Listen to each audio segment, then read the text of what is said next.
In today's video, we're going to be checking out the GTX 1660 and seeing how it does in 2024. Now this is a smaller ASUS single fan model, although that shouldn't have any real effect on performance. Temperatures are good and everything is stable as it is. It is a pretty decent looking card in my opinion, a little on the smaller side, but I do like the white stripes on the front of it. But regardless, it's a 1660. It performed like a 1660, so let's get right into the performance. First off, we have Minecraft at 1440p, 12 render distance, and we are playing with Optifine installed. We're getting some really good performance here at 600 to 900 FPS depending on what you're doing. The 1660 has plenty of power to play Minecraft. I mean, it's a very easy to run game, so there's no real surprise here. You would probably have no issues running this up to like 8K even, so really good performance. It's a good Minecraft GPU.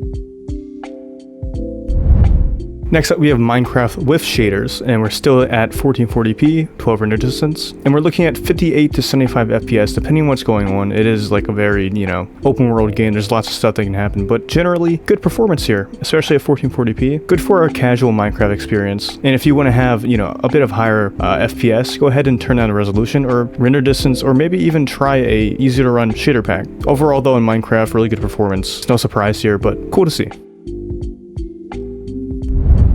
Next up in Minecraft Dungeons, we're playing at 1440p with the fanciest preset, and we're getting 100 to 160 FPS. Everything ran pretty good. There's no major drops or anything. It is an older title, but it's still a lot of fun. Anyways, good performance, no problems at all running on this card.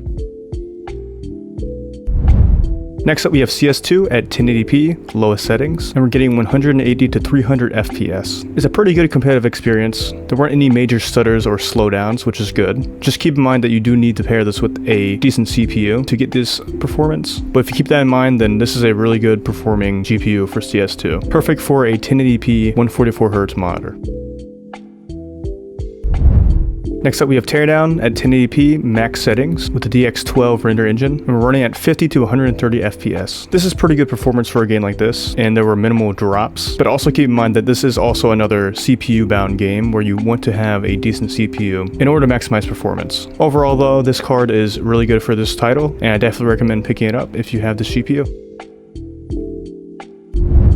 Next up, we have Resident Evil 4 Remake at 1080p on the balanced preset, and we're seeing 50 to 77 FPS. Pretty consistent performance, good visuals, and no real stutters. RE4 Remake is one of the more optimized titles out there in terms of AAA games, so it's no real surprise seeing the 1660 do pretty good in this game. Overall though, a good showing for the 1660 and good game to play.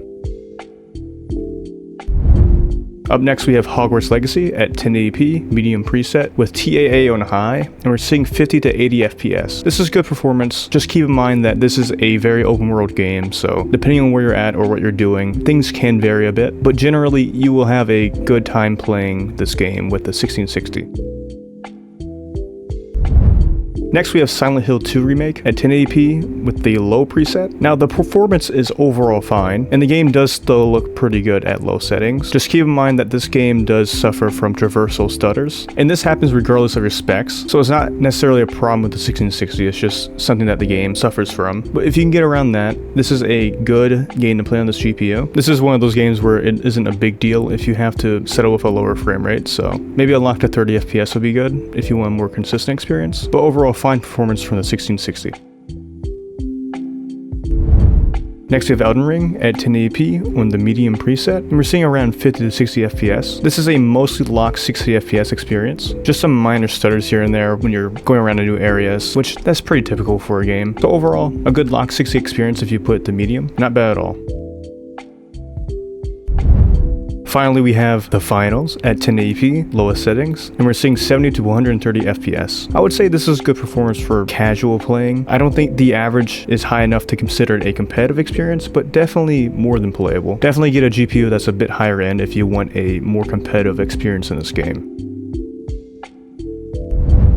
In conclusion, I would say the 1660 performs pretty good for most esports type of games. AAA games can be a bit more iffy depending on what you play, especially unoptimized ones, but I wouldn't say the 1660 is bad at all. I think my main gripe with it is that it only has 6 GB of VRAM. Nowadays, a lot of people say that 8 is the minimum, which I would say can be true to a degree, but obviously with 6 GB you can still play plenty of games out there at respectable resolutions and performance. But with the right CPU, I think that the 1660 serves as a pretty good esports GPU. Anyways, thank you guys for watching this video. Hope you enjoyed it, and I'll see you in the next video. Bye bye.